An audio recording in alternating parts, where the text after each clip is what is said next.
Hola mis queridos conspiranoicos y conspiranoicas, acá César grabando desde el monte de mi casa. Hoy vamos a hablar de un temita que es uno de los temas que yo califico como lo que los preppers quieren escuchar. Hace una semana aproximadamente salió el tema del acopio de combustible en Preppers Argentina, el grupo de mi amigo Leandro.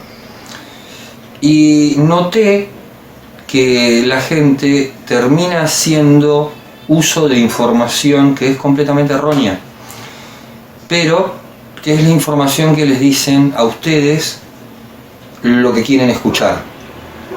Y eso es lamentable. ¿Qué pasa? El combustible no se puede almacenar por un periodo muy largo de tiempo, y yo ahora le voy a dar los factores químicos y físicos que hacen que el combustible no se pueda, combustible normal que puede comprar una persona civil, una persona de a pie, no dura tanto tiempo, porque está diseñado para no durar tanto tiempo. Pero yo les voy a dar todos estos ejemplos desde lo que yo conozco acá en Argentina, en mi país. Yo trabajé 19 años para Shell Caps Argentina, y promedio estábamos haciendo 8 cursos por año de todo tipo que pagaba la empresa, y entre ellos estaban los cursos sobre cómo están compuestos los combustibles y los procesos de almacenamiento, cuánto duran, cuánto tardan en degradarse, etcétera, etcétera, etcétera.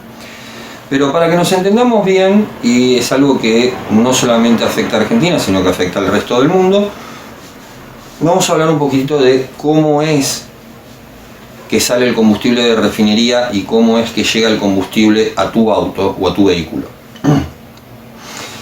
Tal vez algunos acá en Argentina o en otros países se acuerdan de que Shell en su momento sacó una campaña que se llamaba una nafta única. Y era medio doble sentido esto, porque en realidad es una sola nafta, tanto desde la común hasta la más premium de todas, es una sola nafta base. ¿Qué pasa? Hace al menos unos 20 años atrás se empezó a poner en auge un negocio petrolero que se llama venta de combustible retail. ¿Esto qué significa? Muchas multinacionales buscan países del tercer mundo que estén fuera de Europa, por ejemplo, y instalan refinerías, o instalan una refinería, porque la verdad que las refinerías grandes son muy caras, instalan una refinería en uno de esos países. Hacen el proceso de refinado, sacan lo que se llama nafta base, que es una nafta de 81 octanos, ya vamos a ir a ese tema, y esa nafta la exportan. A su vez, esa misma nafta se vende dentro del mercado interno de ese país donde se está destilando, bajo las normas de ese país. Ahora ustedes me van a decir, che César, pero ¿cómo 81 octanos? Y cuando yo voy al surtidor dice 98, 100, 102, depende del país donde vivas. Esa elevación de octanos o el mejoramiento del paquete de aditivos se hace todo con aditivos químicos. No tiene nada que ver con la nafta base. Por eso la nafta común, la nafta super y las naftas premium, o sea, la nafta común, regular y premium, son todas sin plomo, porque salen todas de la misma nafta base, y de paso con eso se ahorraban un montón de problemas de sobreimpuestos o cánones o diferentes cosas que se tienen que pagar en Europa o en diferentes países donde tienen normas ambientales que son muy estrictas. Entonces con eso las empresas empezaron a solucionar esos problemas que tenían. Ahora, ¿esto en qué nos afecta a nosotros como ciudadanos de a pie? Lo que va a perder el combustible con el paso del tiempo es el octanaje. El octanaje es la capacidad que tiene el combustible de las naftas, en volverse gas, en gasificar a temperatura ambiente. Ese proceso solamente hay determinado tipo de aditivos que pueden detenerlo, pero si ustedes compran la nafta directamente del surtidor, la ponen en el envase que quieran, con el chiche que les haya dicho youtuber de los cojones, como dice un amigo mío español, y les dice que va a durar 6 meses la nafta. Bullshit, la nafta no dura eso, dura un promedio de 30 a 45 días como mucho, como mucho. Estamos hablando de naftas, no de diésel. Ya voy a reír al tema diésel. Ahora tienen otros problemas. Por ejemplo, yo les voy a mostrar algo. Esto es la imagen de un surtidor en Costa Rica. Si ustedes ven los visores, los ojos de buey, que es por donde pasa el combustible, que son normas internacionales, por eso están puestos en todos los surtidores, en casi todas las marcas y en todos los países, ustedes pueden ver ahí el color del combustible. Van a ver que el color del combustible no varía. Si ven esto mismo en Estados Unidos, el color tampoco varía. Ahora, miren esto. Eso es acá en Argentina. Es una imagen relativamente vieja de un surtidor. Lo que se ve, esos carteles grandes de arriba, son los que da la empresa Shell, donde tiene la información del producto que te están vendiendo, y el de abajo, chiquitito, que creo que se puede llegar a apreciar, que tiene el logotipo del INTI. Ese sello no lo da la empresa, lo da justamente el INTI cuando vienen a comprobar que tu surtidor esté entregando la cantidad de combustible que tiene que entregar, para que no lo puedan trucar. Ahora, volviendo al punto, ¿ven ese color que tiene el combustible? Por ejemplo, acá en Argentina, ignoro en otros países de Sudamérica si tiñen o no tiñen los combustibles. Acá en Argentina, por ley, el combustible se tiñe. Y esa tintura que tiene el combustible se degrada. Y esa tintura degradada te termina tapando los inyectores. Se produce un barniz que termina ensuciando todo. Con lo cual, ahí tienen otra contra para cuando dicen no, porque el combustible aguanta.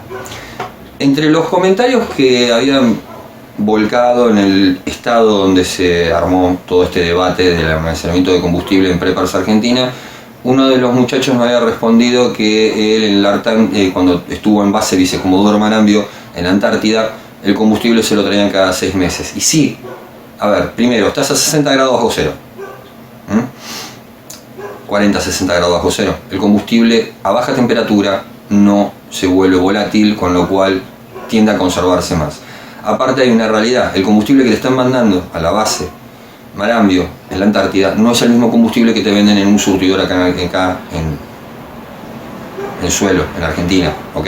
No es lo mismo. Ese combustible tiene todo un paquete de aditivos especiales para que dure más tiempo. Sí, existen aditivos que van a hacer que tu combustible dure más tiempo, pero ya vamos a llegar a eso. Así que no confundan. Una cosa es la nafta que ustedes pueden comprar a pie de un surtidor y otra cosa es la nafta especial que le pueden pedir a refinería o a una refinería X de determinada empresa para que te mande para determinada cosa, ¿ok? No es lo mismo. Como personas de a pie, eso ustedes no lo pueden comprar porque tendrían que tener un lugar que esté homologado donde poder conservar el combustible, tienen que cumplir un montón de normas y acá en Argentina es prácticamente prohibitivo todo eso, es un quilombo cumplirlo.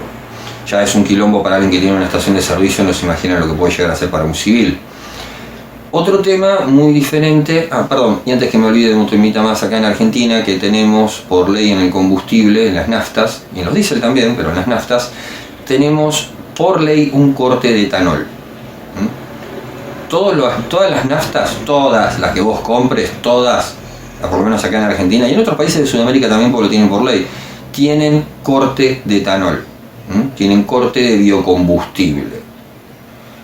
Está todo bien con el biocombustible, anda bárbaro, pero se degrada más rápido. Entonces vos tenés, cuando estás almacenando ese combustible, esa nafta, ya sea nafta común o nafta premium, tenés ese problema. Se te va a degradar la tintura que le pusieron por ley, se te va a degradar el corte de biocombustible que tiene y se te va a degradar el octanaje. El octanaje lo vas a perder, no hay manera de que no lo pierdas. Es decir, no le agregás nada al combustible. Los diésel. El diésel es muchísimo más estable para tenerlo almacenado, pero también tiene sus problemas. Acá en Argentina, como les dije antes, todos los combustibles tienen un corte de biocombustible. Con lo cual el diésel también tiene un corte de biocombustible. se degrada más lento que el biocombustible de la nafta, porque el diésel no tiene octanos, tiene lo que se llama cetanos, y el diésel no se gasifica a temperatura ambiente, así que no pierde tanto sus propiedades. Lo que sí pasa es que se le degrada el corte que tiene de biocombustible, y eso forma unos, tal vez alguien que trabaja en el campo, que trabaja en logística lo haya visto, se forman como coágulos de una sustancia grasosa que es ese biocombustible que se termina cortando, se termina degradando, y por diferencia de densidad se separa y forman esos coágulos que después, cuando pasan a la bomba inyectora o a los inyectores, dependiendo del tipo de maquinaria o vehículo que sea, te termina trayendo problemas. Ahora, ¿cómo evitar todos esos problemas? Fácil. Vos tenés estabilizadores de combustible que son carísimos, como todos estos que voy a dejar ahora acá pasando, que son muy caros, pero sirven para lo que el prepper quiere hacer, que es que el combustible le dure más. Con los estabilizadores, dependiendo de la marca, si ustedes compran Wins o compran otra marca de excelentes resultados, es Liquid Moly, es caro, pero sí el combustible te puede ya durar entre 3 a 6 meses, depende cómo lo tengas almacenado. Lo importante cuando ustedes piensan en el tema del combustible que van a tener almacenado es en función al vehículo que ustedes van a usar. Si ustedes me dicen que tienen un Falcon, un motor grande, con pocas vueltas, con carburador, algo re simple, saben que le van a poder poner nafta premium, nafta común, y el motor va a andar igual, se lo va a bancar. Capaz que va a hacer un poquito de autoexplosión cuando lo apagues, cuando tires un rebaje, capaz que va a hacer un poquito de olor a nafta por el caño de escape porque va a estar largando muy rica la mezcla, pero va a funcionar, que es lo que ustedes quieren.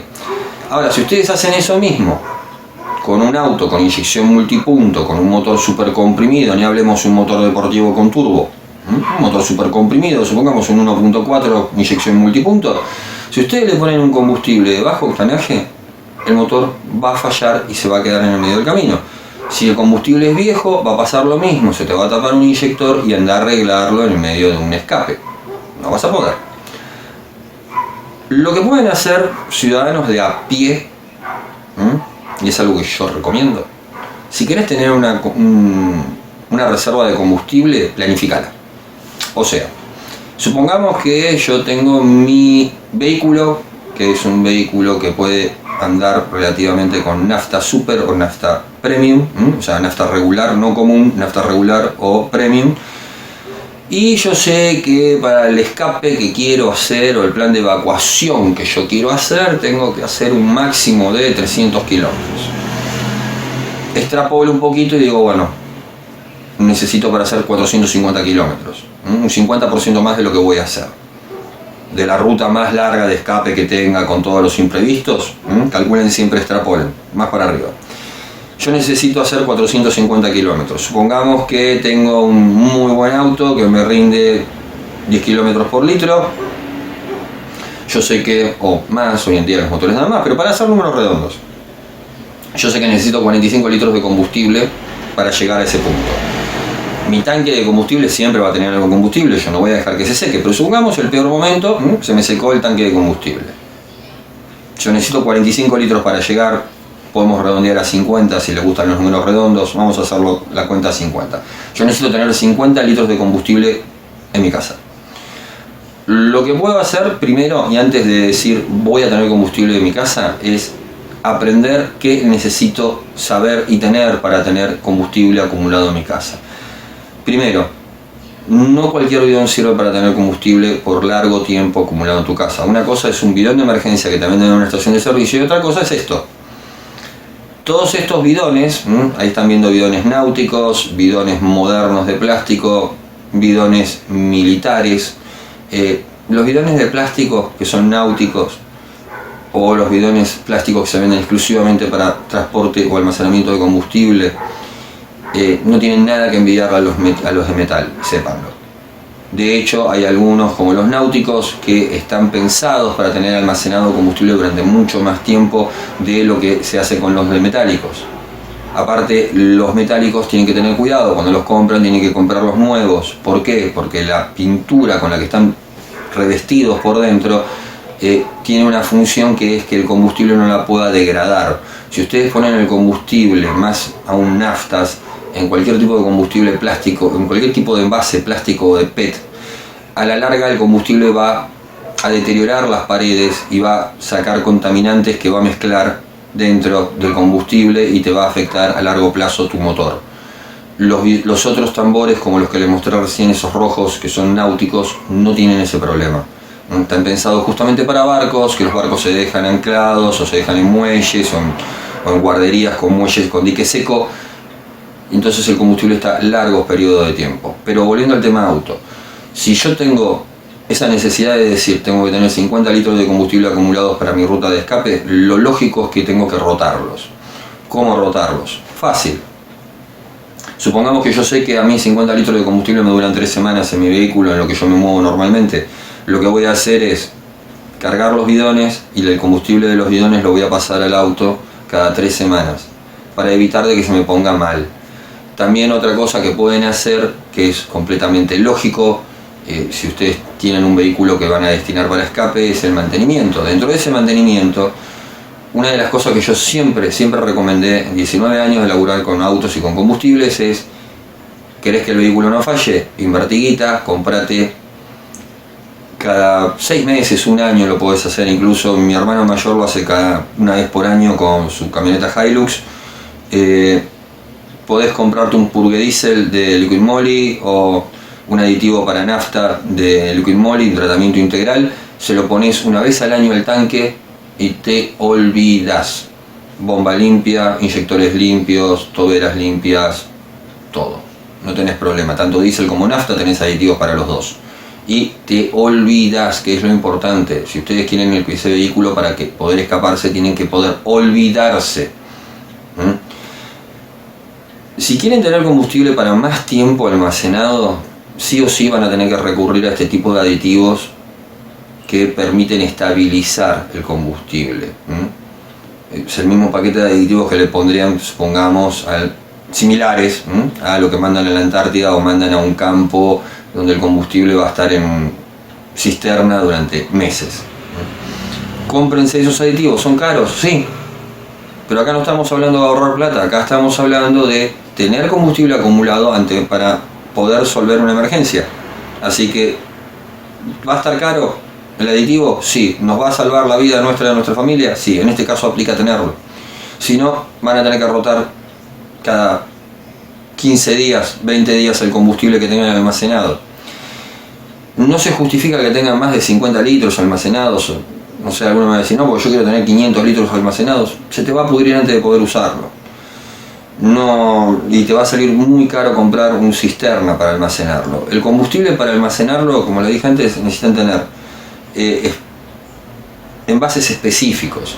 Hay tambores de 200 litros y 209 litros, en realidad, porque vienen de eso, de 209 litros los que se hacen para aceite, que están pensados para combustible, para almacenar combustible, pero ya vienen con un tipo de pintura especial por dentro, si no tienen estos grandes plásticos que están viendo ahí. Lo que se ve abajo de estos tambores se llama batea. Y la batea es muy muy importante cuando uno tiene combustible almacenado, más en cosas de metal, por la estática. La batea tiene que tener puesta a tierra, y aparte la batea adentro lleva un líquido, un material absorbente que se puede usar incluso la arena de los gatos. ¿Vieron la piedrita esa blanca de los gatos? Va como piña, es lo mismo que te venden como absorbente de combustible. ¿Por qué? Porque si yo, supongamos, tengo que sacar agua de pozo en la zona, en el mismo lugar, en el mismo terreno donde tengo mi almacenamiento de combustible, así lo tenga a 100 metros, el combustible almacenado, no importa, siempre con la manipulación del combustible algún pequeño derrame vas a tener. Y uno lo ve, desaparece, se evapora en el piso y dice, ya fue. No, no fue nada. Toda la parte de aditivos, toda la parte tóxica no se evapora. Se filtra en el piso y va caminando derechito cada vez más hasta la capa freática. Y si vos estás usando agua de pozo, a la larga vas a terminar tomando agua envenenada con eso. No te va a matar inmediatamente, pero es un contaminante y vos no querés tener contaminantes en tu suelo. Así que es muy importante que tengan la conciencia de que donde guardan combustible tengan una batea. Así tengas 3 bidones en tu casa, construite una batea. No cuesta nada, es una rejilla con una batea chiquita que la podés tener llena de arena o llena de piedritas para gato con una puesta a tierra. Otra cosa que tienen que tener en cuenta es que si van a almacenar combustible, tienen que saber que el combustible va a gasificar y que el lugar donde ustedes estén almacenando el combustible tiene que ser muy ventilado, porque si no está ventilado van a tener una bomba de tiempo ahí adentro, ¿sí? Así que tengan también mucho cuidado con eso. Los lugares donde uno almacena combustible tienen que tener una ventilación dinámica. No significa que sea forzada con un motor eléctrico. Lo que se suele hacer es, como hacían los viejos tanos, acá en Argentina, tener un par de respiradores en la parte superior de la pared y un par de respiradores en la parte inferior de la pared, para que el aire caliente que sube escape y el aire frío entre por abajo y se cree una circulación que permita la ventilación de los gases que se van a ir acumulando. Ustedes me van a decir, no, pero los tambores se cierran. El tambor, cuando lo abrís y tiene nafta adentro, va a soplar, que significa que va a liberar todos los gases que hizo adentro. No importa que esté cerrado herméticamente, el tambor adentro se van a producir gases, se van a comprimir y cuando uno abra el tapón van a salir. Si tenés los tambores plásticos, los bidones plásticos que te mostré antes, como los náuticos por ejemplo, tienen una contraválvula para aliviar la salida del gas, para que el bidón no se deforme y no se infle. Así que siempre van a tener pequeños escapes de gas, así que ventilen ese lugar. También es importante que siempre tengan la conciencia de que cualquier tipo de instalación eléctrica que tengan dentro de ese lugar donde ustedes guardan el combustible esté en correcto estado, no tengas cables pelados, no tenga nada, porque el día que se te acumuló gas y prendiste una lamparita y se te hizo un corto, podés tener una explosión y no querés eso. No estoy hablando de exagerado, lo he visto. 19 años laburando con combustibles, les puedo garantizar que vi muchas porquerías que pasaron así, desde ver cisternas que explotan hasta derrames gigantes, incendios grandes, te curas de espanto. Otra cosa que no veo que la mayoría de los preppers piensen tener guardado cuando se habla del vehículo es, y es un plus que le quiero dar a este video, es el tema de mi vehículo no anda solamente a nafta. Los vehículos no andan solamente a nafta, no andan solamente a combustible, chicos, no es le meto nafta, le meto diésel y sale andando. No. Si yo quiero tener un vehículo de escape, primero tengo que saber reparar ese vehículo, aunque sea rudimentariamente, ¿sí? No tienen por qué ser toretos, pero ese vehículo tiene que funcionar, aunque sea rudimentariamente. Así que la mecánica la tienen que saber. Aparte de eso, y mínimamente tenés que tener guardado un filtro de combustible, un filtro de aire. No te digo un filtro de polen porque no tiene mucho sentido, pero un filtro de combustible y un filtro de aire te van a modificar cómo va a funcionar el vehículo. Un filtro de aire se puede mojar y dejar de servir, un filtro de aceite se puede pinchar o se puede tapar. Cambiar un filtro de aire, cambiar un filtro de aceite es una estupidez. Se hace en 5 minutos. Cuando no está pegado el filtro de aceite, pero se hace en 5 minutos. Otra cosa que la gente no piensa en tener acumulado es guardado. No necesitas tener mucha cantidad acumulada.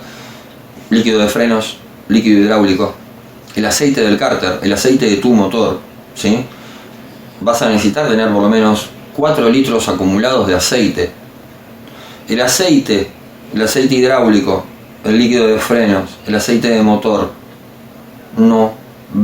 tienen vencimiento, pero mientras no los abras, no van a verse afectados. Vos podés tener un aceite guardado hasta 1 año después de que se abrió. Los aceites más los lubricantes tienen paquetes de aditivos que vencen al año, pero al año una vez que toman contacto con el oxígeno, una vez que uno abre el envase, ¿sí? Por lo menos acá en Argentina, supongo que en el resto de Sudamérica también, porque acá se destila para mandar para todos lados, así que es lo mismo prácticamente. Fíjense eso, el aceite del auto se lo van a tener que cambiar una vez al año mínimamente, por si lo usan mucho cada 6 meses, si lo usan poco una vez al año lo cambian el aceite, así que no te cuesta nada. De última te estás salteando un año de inflación si vivís en Argentina. No está mal considerando todo lo que aumenta el combustible y los lubricantes.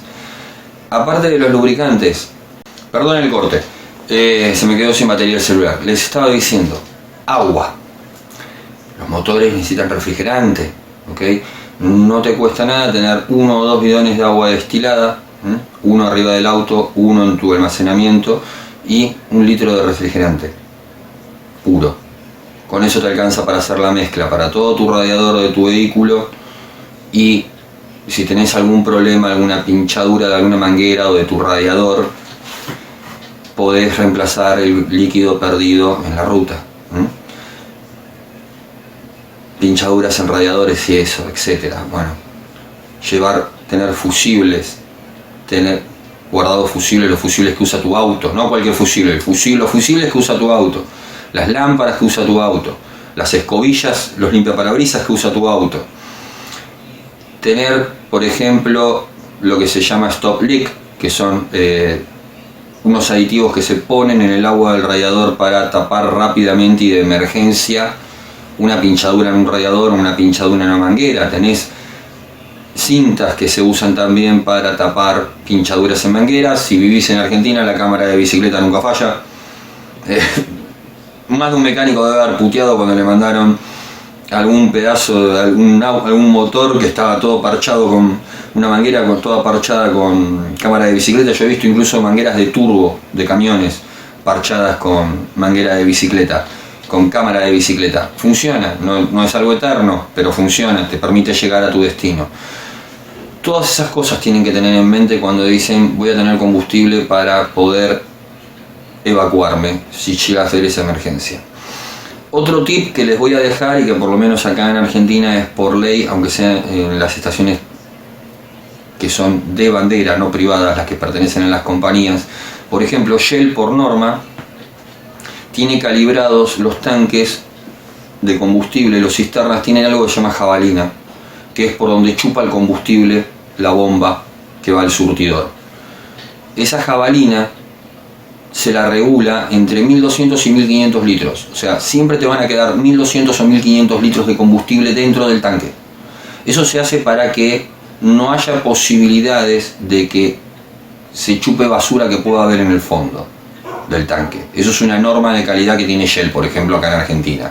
Yo sé que otras petroleras tienen normas muy similares, sé que acá Exxon y YPF no. Había otra más que ahora no me acuerdo, tenían la misma norma, que regulaban los tanques a 1000 litros con la jabalina justamente para no tener ese problema. Y es importante saberlo, ¿por qué? Porque de repente la estación de servicio se quedó seca, no hay más combustible, pero el tanque sí tiene. ¿Cómo hago para sacarlo? Y vas a tener que ser capaz de identificar cuáles son las bocas de medición o la boca de descarga de combustible. Por lo general tiene una tapa que está cerrada con candado, vas a tener que violentar el candado, no te aconsejo que lo hagas con un arma, con nada que pueda producir una explosión o chispas. Pero una vez que liberaste esa tapa, lo único que tenés que hacer es meter una manguera con un peso y llegás hasta el fondo del tanque. Y de ahí sacás el combustible. Así que las estaciones de servicio están secas, sí. Pero en el tanque todavía puede quedar combustible, en los tanques cisternas. Así que ojo con eso. Las estaciones privadas por lo general lo tienen un poco más bajo, pero no se puede bajar más de 500 litros por la forma cilíndrica que tienen los cisternas. Siempre te queda un resto en el fondo del tanque. Es una alternativa desesperada, totalmente. Pero está ahí. Más si vivís acá en Argentina, yo te puedo dar fe que funcione así, porque no queda a menos de 500 litros, no queda ningún tanque. Porque no hay manera de que el chupador llegue a menos de eso. Como te dije antes, las de bandera, como Shell, Exxon y un par más, mantienen esa norma de 1000 y pico de litros de fondo para que no chupe basura el surtidor. Pero eso va a depender de qué país vivas. Este tip es solamente para Argentina, se los aclaro. Bueno, espero que el video les sea útil. Había prometido que lo iba a hacer, así que acá está. Les agradezco a todos por el apoyo que me dan, por todas las cosas que emprendo, por las actividades de la escuela y por las donaciones, y nos vemos el video que viene. Gracias.